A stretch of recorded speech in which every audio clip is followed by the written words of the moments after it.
여기서 일용할이라고 하는 말은 좀 더 원어에 가깝게 만약에 해석을 한다면 충분한 양식, 그 다음에 또 내일을 위한 양식, 이렇게 얘기할 수 있습니다. 그래서 일용할 양식 하면은 보통 마치 오늘 하루에 먹을 그냥 양식이라고 하는 것보다는 충분한, 아니면 내일을 위한, 이렇게 이해하는 게 더 좋을 것 같습니다. 여러분, 옛날 사람들이 가장 무서워했던 게 바로 기근입니다. 지금은 잘 이해를 못하겠지만은 그 역사의 기록을 보거나 그 과거의 대기근의 그 책들을 읽어보면은 굉장히 끔찍했습니다.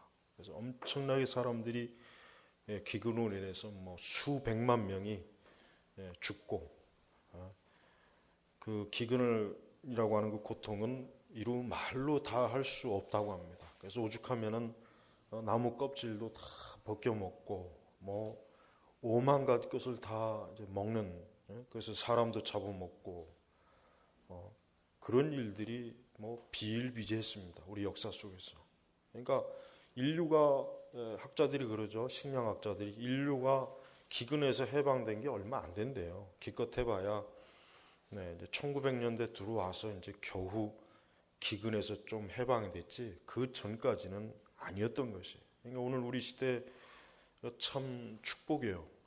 일단은 먹을 게 풍족하잖아요. 먹을 게 적어도 그렇게 부족하거나 그렇지는 않습니다. 물론 또 일부 이제 뭐 또 가난한 국가, 아주 일부 참 경제적으로 낙후되고 뒤처진 곳은 뭐 여전히 좀 그런 면이 있지만, 지금 시대는 거의 대다수 식량이 넘쳐납니다.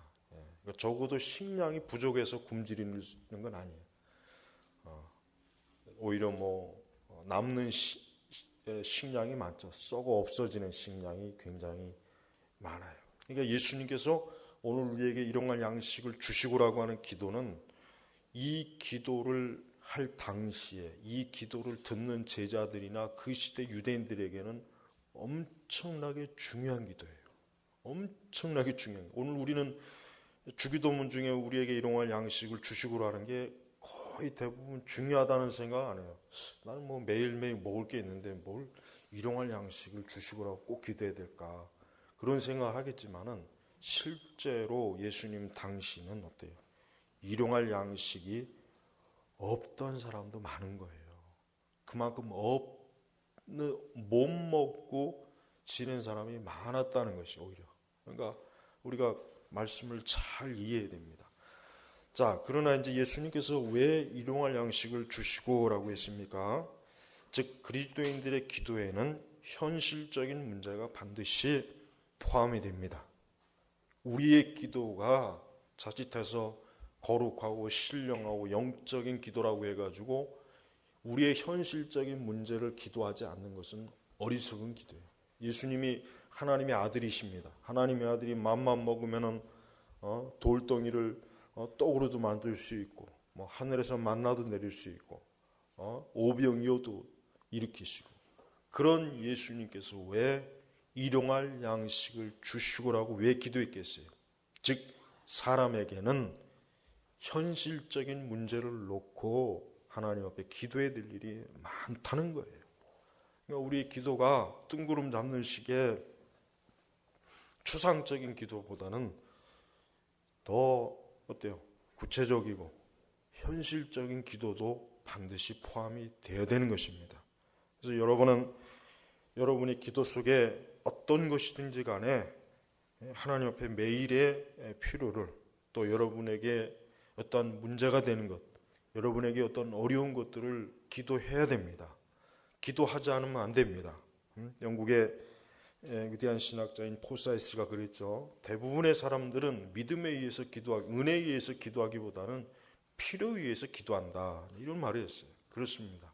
사실 우리는 기도를 할 때 우리의 필요를 놓고 기도하는 게 많습니다. 그러나 그것 자체가 나쁜 건 아닙니다. 그러니까 여러분이 어떠한 일이든지 기도해야 됩니다. 여러분이 어려운 일, 힘들고 또 의식주의 문제, 여러분이 어떤 사업이나 물질이나 건강, 여러분의 가정을 위해서, 자녀를 위해서 그 기도가 필요해요. 기도하지 않는 것은 좋은 것이 아닙니다. 반드시 기도해서 하나님 앞에 구해야 됩니다. 그게 바로 뭡니까? 일용할 양식을 주시고 그 기도의 의미에 다 들어가는 것이에요. 인간이 이런 기본적인 이러한 필요가 채워지지 않으면 사람은 살 수가 없는 거예요. 우리는 이슬만 먹고 사는 존재가 아니에요. 세상에 이슬만 먹고 사는 인간이 어디 있습니까? 그런 사람이 세상에 어디 있어요? 다 먹어야 될 게 있어요. 필요한 게 있어요. 반드시 인간은 기본적으로 의식주라고 하는 그것들이 있는 거예요. 그래서 우리는 하나님 앞에 그것을 구해야 돼요. 저는 자칫 은사주의를 비판하다가 자칫 뜬구름 잡는 식의 그 영적 신앙을 가지고 있는 사람들에 대해서 보면 굉장히 좀 의심스러워요.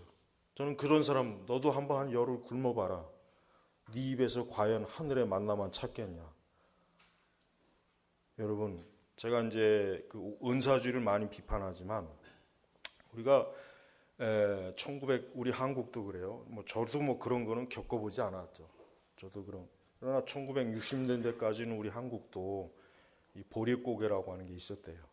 그만큼 먹을 게 없어서 먹는 게 굉장히 그 절박한 시기도 기껏해봐야 우리나라도 한 4, 50년 전에 그랬던 거예요. 그러니까 그 시대 사람들에게 있어서 이 양식이라고 먹고 사는 일이라고 하는 것은 그러니까 밥만 먹고 산다는 것 자체도 굉장히 대단한 거란 말이에요. 그러니까 그 시대에 우리가 만약에 기독교 신앙생활을 했다면 우리 자신도 어떻게 보면 기복주의로 변할 수밖에 없지 않겠는가. 사실 그런 생각을 하게 돼요. 여러분, 우리가 지나치게 영적인 신앙생활을 한다. 개혁주의가 좀 그런 면이 있어요. 저는 개혁주의 오류도 많이 압니다. 개혁주의라고 해서 완전한 게 아니에요. 우리가 순수한 교리를 따지는 건 좋지만 인간의 현실적인 필요를 무시하면 안 돼요. 우리가 어떤 어려움과 고난과 환난이 있으면 그것은 마땅히 하나님의 손에서 처리돼야 돼요. 마땅히 주님께 가져가야 될 문제예요. 우리가 그거를 외면하면 안 됩니다. 그러니까 우리가 그런 일들에 대해서 너무 비웃으면 안 돼요. 왜? 그것은 필요한 것이에요. 인간은 인간이에요. 사람은 사람이, 우리는 하나님이 아니란 말이에요. 그래서 여러분, 우리는 복을 중심으로 신앙생활하면 안 되겠지만 그것만 아니라면 우리는 우리의 현실의 필요를 놓고 하나님 앞에 기도하는 것은 죄가 되는 것은 절대 아닙니다. 그것 자체가 목적이 되지 않은 상태에서 우리의 필요, 우리의 소용, 우리의 어려움, 환난, 문제를 놓고 하나님 앞에 기도하는 건 죄가 아니라고 하는 거예요. 그런 것을 만약에 우리가 전혀 하나님 앞에 구하지 말아라. 그런 건 믿음 생활에 중요한 게 아니다 하게 돼버리면은 어때요? 신앙생활이 전혀 어때요? 우리의 삶 속에서 아무 의미가 없어요. 자칫하면 진짜 말 그대로 완전히 추상적인 신앙이 돼버려서 나중에 죽어버립니다. 형식화됩니다. 죽습니다. 그렇기 때문에 우리는 영적인 것만을 중요시하는 신앙은 올바른 신앙이 아니에요. 그러니까 기복주의라는 말이 참 위험한 말이긴 하지만 우리가 하나님께로부터 결국 궁극적으로 좋은 것을 받지 못하면 안 됩니다. 모든 좋은 것은 누구에게 옵니까? 하나님에게서 오는 거예요. 하나님에게서 오지 마귀에게서 오겠습니까? 안 온단 말이에요. 하나님에게서 옵니다. 결국 좋은 것은 하나님에게서 오기 때문에 여러분, 우리는 하나님 앞에 구하는 겁니다. 무조건 구하는 거예요. 구하는 것이 우리의 의무입니다. 하늘의 창고는 무한히 가득 차 있기 때문에 우리는 하나님 앞에 기도하고 구함으로써 우리는 얻게 돼요. 받게 돼요. 우리의 어려움도 해결됩니다. 우리의 피로도 채워집니다. 그것이 하나님의 일이에요. 그것이 우리 성도들이 받아야 될 은혜 가운데 한 요소가 되는 것이에요. 그러니까 그것을 무시하면서까지 어떤 영적인 신앙을 추구한다는 건 미련하고 바보 천치나 됩니다. 그건 어리석은 거예요. 그래서 여러분, 우리 영혼의 문제도 잘 하나님께로부터 은혜 받고 하나님의 말씀으로 온전해야 되겠지만 우리의 육신도 뭡니까? 우리의 육신도 하나님의 자녀로서 부끄럽지 않고 수치스럽지 않게 우리는 하나님 앞에 구해야 돼요. 그래서 잠언서에 뭐라고 했습니까? 나로 너무 가난하지도 또 너무 부유하지도 않게 해달라 그래서. 왜? 어느 쪽으로 빠지면 결국 뭐예요? 하나님을 부인하기 때문에. 하나님을 부인하기 때문에. 너무 살아가는 게 어려우면 교회도 못 나옵니다. 너무 돈이 많으면 그 사람도 교회 안 나와요. 둘 다 극단적으로 빠지면 하나님 안 믿습니다. 그러니까 통계적으로 중산층이 가장 그래도 신앙생활을 많이 하잖아요. 그 이유가 거기 있는 거예요. 그러니까 성경은 얼마나 하나님의 말씀은 지극히 영적이면서도 현실적이에요. 우리 인간의 현실을 전혀 무시하지 않아요. 그래서 여러분, 하나님의 성도들은, 지혜로운 성도들은 영적인 것과 육신의 것도 하나님이 돌봐주신다고 믿고 하나님의 그 구원의 은혜 안에 그게 포함이 되는 거예요. 하나님이 우리의 영혼만 구원하시는 게 아니에요. 하나님은 우리의 영혼도 구원하시면서 그 은혜 속에는 뭐예요? 우리의 육신의 필요도 하나님이 돌봐주시는 거예요. 그래서 우리가 다른 데에 가서 구하지 않도록 하는 거예요. 우리가 세상의 우상과 불신앙자들과 불신의 세상에서 구하지 말고 너희가 필요한 게 있느냐? 하나님에게 와라. 하나님에게 구하라. 세상에 가가지고 빌빌거리지 말고 어리석은 불신앙자들에게 무릎 꿇지 말고 죄를 지음으로 말미암아 어리석게 탐하지 말고 하나님에게 와서 구하라. 그럼 내가 채워줄 것이다. 너희 필요를 하나님이 영광을 받을 수 있도록 하나님께서 주시겠다고 하는 거예요. 그게 건전한 신앙입니다. 예수님 자신이 뭘 하셨습니까? 많은 먹을 걸 주신 분이에요. 예수님은 얼마나 많은 배고픈 자들에게 먹을 걸 주셨어요. 그리고 예수님 자신도 어때요? 음식을 드셨어요. 예수님 자신도 음식을 드셨단 말이에요. 예수님도 시장하니까 생선을 구워 드셨단 말이에요. 예수님이 하나님의 아들이지만 어때요? 육신을 입고 있을 때는 먹을 게 필요했던 거예요. 하물며 우리는 어떻습니까? 우리는 더더욱이 그런 것이. 우리는 예수님께서 단순히 하나님의 아들이시니까 복음만 전하면 어떻게 됐을까? 과연 그 당시에 과연 그 유대인들이 예수님이 하나님의 아들이라고 메시아라고 한 걸 알게 됐을까요? 몰랐을 겁니다. 그러한 하나님의 전능하신 하나님의 능력으로 그들에게 먹을 것을 주었기 때문에 저들이 이분이 하나님의 아들이구나. 이분이 이런 능력과 이정을 행할 수 있는 거 보니까 이분이 바로 메시아이구나 하는 것을 알았던 것이에요. 그리고 또한 예수님께서는 그들이 굶주리고 그들이 허기진 것을 보고 그들을 긍휼히 여기신 거예요. 그들을 긍휼히 여기신 거예요. 그러니까 그들을 불쌍히 여기신 거예요. 예수님께서 만약에 불쌍히 여기지 않았다면 어떻게 되겠습니까? 예수님은 그냥 단순히 말씀만 증거하는 메마른 분이 되셨을 거예요. 그 당시 사람들로부터 유대인들로부터 그렇게 취급을 받았어요. 그러나 예수님은 그들의 궁핍함을, 그들의 배고픔, 그들의 그 허기진 것을 보시고 그들이 배불리 먹도록 하나님 채워주신 거예요. 여러분 또 광야에서는 어떻습니까? 광야에서는 이스라엘 백성들이 40년 동안 뭘 저들이 먹었습니까? 만나를 먹었죠. 나중에 저들이 하도 또 고기를 처먹고 싶다고 하니까 그냥 고기를 엄청나게 새떼들 갖다 줘갖고 그거 갖고 배 터져갖고 또 나중에 사고도 많이 났잖아요. 그러니까 하나님 앞에 구할 때는 겸손하게 구해야지 불평불만하면서 구하면 안 되는 거예요. 하도 고기를 먹고 싶다고 불평하니까 그래 어디 한번 잔뜩 먹어봐라 가지고 잔뜩 주니까 여러분 고기를 오랜 동안 안 먹었다가 갑자기 고기를 먹으니 어떻게 해요? 당연히 탈이 나죠. 잘못하면 죽잖아요. 큰일 난단 말이에요. 우리는 하나님께 필요를 구하되 겸손하게 불평하지 말고 하나님의 주권에 맡겨서 우리가 하나님 앞에 구하면 하나님이 채워주시는 거예요. 자, 예수님 이렇게 광야에서도 어때요? 광야에서도 하나님께서는 이스라엘 백성에 먹을 걸 채워주셨어요. 저들이 40년 동안 그 광야에 있었지만은 저들이 굶주린 적이 없어요. 저들이 한 번도 굶주려서 저들이 굶어 죽은 일이 없단 말이에요. 얼마나 이게 하나님께서 이스라엘 백성들을 어때요? 필요를 채워주셨다는 거란 말이에요. 그리고 예수님 자신이 누구입니까? 하늘에서 내려온 생명의 떡이잖아요. 예수님 자신이 생명의 떡이시란 말이에요. 그러니까 예수님 자신이 뭐예요? 영적으로도 우리의 양식이 되고 육신적으로도 어때요? 그리스도께서는 우리를 채워주시는 분이기 때문에 여러분 그리스도 안에 있는 사람들은 어떠한 세상의 육신의 문제로 근심하거나 염려해서는 안 되는 것입니다. 예수님께서는 그 모든 것들을 채워주시고 도우십니다. 하나님 기꺼이 하나님 구하는 자에게 주신 것입니다. 또한 여러분, 우리는 천국에 가서는 더 이상 육신의 문제에 시달릴 것이 없습니다. 우리는 천국에 가서 배고플 일이 없습니다. 천국에 가서 우리가 여러분 굶주리거나 천국에 가서 뭘 더 먹고 싶다거나 아마 이런 것도 없을 겁니다. 천국은 우리 자신이 이미 완전한 부활의 몸을 입고 완전한 상태이기 때문에 그곳에 가서 뭐 배고프거나 굶주리거나 그럴 일이 없어요. 성도들은 그래서 이 세상에서는 뭐예요?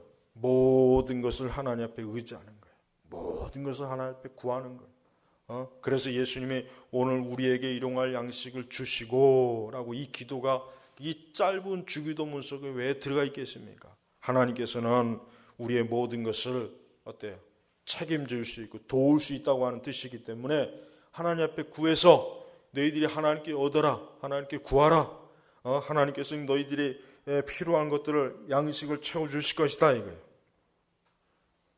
근데 성경에 또 누가 나옵니까? 어리석은 부자가 나오죠. 이 어리석은 부자가 많은 걸 소유하고 있으니까 자기 스스로 마치 자기 스스로 그 모든 것을 얻었다는 어리석은 생각 때문에 자기의 것을 자기의 것으로만 알고 있는 거예요. 하나님께서 그에게 뭐예요? 내 영혼을 오늘 밤에 데려오리라. 내 영혼을 오늘 밤에 데려오면 네가 뭐하는 그 모든 것이 누구의 것이 되겠느냐 이거예요. 그러니까 우리 성도들은 혹 자신에게 하나님께서 어떤 섭리로 많은 것을 주셨을 때 그것을 자기의 욕심, 자기의 어리석은 데 쓰지 말고 뭐예요? 하나님의 나라를 위해서, 가난한 자를 위해서, 부족한 자를 위해서 그들을 돕고 그들을 위해서 하나님의 궁유를 보여야 되는데 이 어리석은 부자는 자기 혼자만 배불러 먹으려고 창고를 크게 지으려는 계획을 세웠단 말이에요. 창고를 왜 짓습니까? 남는 건 다 가난한 자에게 주면은 얼마나 좋아요. 하나님 그걸 기뻐했을 텐데 이 어리석은 부자는 어때요? 남에게 가난한 자에게 줄 생각은 않고 어때요? 자기가 먹고 오직 자기에게만 설령 그것이 썩어 넘쳐나도 다른 사람에게는 주지 않겠다. 이게 이게 얼마나 타락한 욕심이냔 말이에요. 그래서 여러분, 성도들이 욕심과 탕욕으로 살면은 하나님이 징계하십니다. 성도들이 욕심과 탐욕을 가지고 하나님을 위해서도 아무것도 할 줄 모르고 가난한 자를 위해서도 아무것도 할 줄 모르고 남을 도울 줄 모르고 이런 사람을 하나님께서 반드시 징계하세요. 하나님께서 반드시 그 주신 것을 다시 다 빼앗습니다. 다른 사람에게 줘버려요. 물질도 누가 주시는 겁니까? 하나님이 주시는 거예요. 물질도 궁극적으로 하나님이 줍니다. 옛말에 이런 말이 있어요. 적은 부자는 사람이 할 수 있지만 큰 부자는 하늘이 내린다 그랬어요. 옛날 속담이에요. 그러니까 여러분, 돈이라고 하는 것은 결국 하나님께서 주도하시는 거예요. 돈도 하나님의 주권 속에 있는 거예요. 그러니까 어떤 목적으로 하나님께서 많은 돈을 누구에게 줬을 때는 다 이유가 있고 다 목적이 있는 거예요. 우리가 그걸 몰라서 그렇지. 그러니까 여러분, 그래서 여러분, 우리 성도들에게 하나님이 그렇게 많은 걸 주지 않습니다. 우리 성도들은 떼부자가 없어요. 우리 성도들에게는 이 세상에 재벌이라고 하는 사람이 없어요. 거의 대부분 그렇게까지 못 갑니다. 왜? 그렇게까지 가려면 어때? 죄를 지어야 돼. 그렇게까지 가려면 정상적인 방법으로 돈을 벌 수는 없어요. 어떤 수단과 방법을 가리지 않고 돈을 벌면 되지만, 그렇게 될 수 있지만은, 그러나 그렇게까지 가려면 어떻게 해야 돼요? 그건 하나님 앞에 범죄하는 거라. 그러니까 우리 성도들은 어때요? 성도들은 그렇게 못하는 거예요. 해서도 안 되고, 우리 성도들은 하나님이 주신 양심이 있기 때문에, 하나님께서 주신 은혜가 있기 때문에, 우리는 거룩한 사람이기 때문에 어때요? 우리는 그러한 세상의 것을 다 움켜잡으려고 하는 그런 짓을 애초부터 생각도 안 하고 꿈도 안 꾸고 그런 걸 중요하게 여기지도 않는 것이란 말이에요. 그래서 우리 성도들은 무엇을 기대해야 됩니까? 우리는 하나님 나라의 부유함. 그래서 예수님은 사람이 하늘에 창고에 많은 걸 쌓는 걸 기뻐하는 거예요. 이 땅에다 많은 걸 쌓는 걸 하나님 기뻐하잖아요. 하나님 나라에 많은 걸 쌓아야 돼. 하나님 나라에다가 하나님 기뻐하시는, 즉 이 땅에서 내가 하나님의 영광 안에서 물질을 쓸 때 뭡니까? 그것이 하늘에 쌓이는 거예요. 그 뭡니까? 하나님께서 그것을 인정하시는 거예요. 이 땅에서 내가 주를 위해서 하는 모든 물질적인 수고조차도 뭐예요? 하나님께서 충성으로 보는 거란 말이에요. 그러니까 우리 성도들은 죄를 짓는데 자신의 물질을 쓰면 안 됩니다. 우리 성도들은 죄를 짓는 일에 자신의 물질을 쓰는 것이 아니라 뭡니까? 의로운 일을 하는 일에, 거룩한 일에, 경건한 일에, 하나님이 기뻐하시는 일에 우리의 물질을 쓸 때 뭡니까? 하나님께서 기뻐하세요. 근데 지금 우리 세대는 정반대의 사람들이 많죠. 우리 세대에도 물질이 많은 그리스도인들이 많지만 그들이 정말 하나님이 기뻐하신 대로 씁니까? 그렇지 않아요. 거의 대부분의 신자들도 이 땅에다 심어요. 이 땅에다 자기의 욕심, 자기의 가족, 자기만을 위해서, 하나님의 교회를 위해서는 잘 진심으로 기뻐하는 마음을 헌신하지 않아요. 하나님을 위해서는 아까워해요. 그러면서 자기를 위해서는 풍성한 사람들이 얼마나 많습니까? 그건 뭡니까? 다 성경에 나오는 어리석은 부자, 똑같은 자들. 어리석은 부자 별로 다를 바가 없는 거예요. 그러니 여러분, 우리는 하나님께서 주시는 것을 가지고 하나님 앞에 기꺼이 하나님의 영광을 위해서 드리는 그런 사람이 하나님 기뻐하는 거예요. 그래서 요한에서가 그랬죠. 어떤 사람이 진짜 회개하려면은 돈주머니가 회개하지 않으면 안 된다 이랬어요. 어떤 사람이 진짜 회개했다. 그 증거가 뭐냐? 그게 돈지갑이 회개한 거예요. 그 돈지갑이 하나님 나라를 위해서 쓰여질 때 진짜 저 사람이 회개했다지. 회개했는데도 불구하고 여전히 자기가 그냥 배 터져 먹는 일에만 열심히 내면은 그거는 하나님 기뻐하는 게 아니란 말이에요. 그래서 우리는 우리에게 모든 필요를 주셨을 때 우리는 기꺼이 또 하나님을 위해서 써야 되고 하나님 앞에 드려야 되는 거예요. 하나님을 위해서 아끼고 하나님을 앞에서 인색하고 어리석은 자는 하나님 기뻐하지 않아요. 하나님 기뻐하지 않습니다. 오히려 하나님 안에서 하나님을 위해서 풍성한 자가 하나님 기뻐하는 거예요. 하나님은 그런 자들에게 채워주십니다. 하나님 그런 자들에게 분명히 더 그 이상으로 하나님 베풀어 주실 그 하나님의 섭리란 말이에요. 그래서 여러분, 우리는 올바른 필요를 구하고 올바른 어때요? 우리에게 주어진 것을 쓸 줄 아는 사람, 그게 바로 주님의 영광을 드러내는 거예요. 지금 세상에 많은 그리스도인들이 물질관이 너무 잘못되어 있죠. 사실 물질관 자체가 너무 세속적이라 오죽하면 요즘 뭐 왕의 재정이니 뭐니 또 별 희한한 게 또 나와가지고 그러니까 그런 거 사실 굳이 뭐 그런 것 가지고 그걸 교회에서 왜 그런 걸 또 가르쳐요. 어떻게 보면 또 좋게 보면은 그만큼 성도들이 규모 있게 알맞게 정말 하나님의 영광을 위해서 자신의 물질을 관리하는 법을 가르쳐 주는 거라 나쁘게 볼 건 없지만 왜 그런 것들이 생겨났냐? 원인이 뭐예요? 그럼 그렇지 못하니까 그런 거예요. 그렇지 못하니까. 그러니까 항상 우리가 어떠한 일이 발생하면 그게 왜 발생했는지 원인을 항상 생각해야 돼. 그렇지 않으니까 그런 일들이 그런 것들이 가르쳐야 된다 이겁니다. 그걸 또 우리가 기복주의로 사용할 필요는 없죠. 우리는 하나님의 영광을 위해서 우리의 양심, 우리의 마음과 우리 뜻을 다해서 하나님께 기꺼이 드리고 여러분 기독교 역사는 그렇게 해서 세워진 거예요. 기독교 역사가 그냥 하늘에서 붕 떨어진 게 아닙니다. 그 많은 헌신과 수고와 그냥 이루어진 것이 아니죠. 누군가는 어떠한 사람인가는 하나님의 영광을 위해서 희생하고 물질을 드리고 하나님의 영광을 위해서 했기 때문에 어때요? 기독교의 역사가 이렇게 계속해서 하나님의 인도하신 가운데 온 거예요.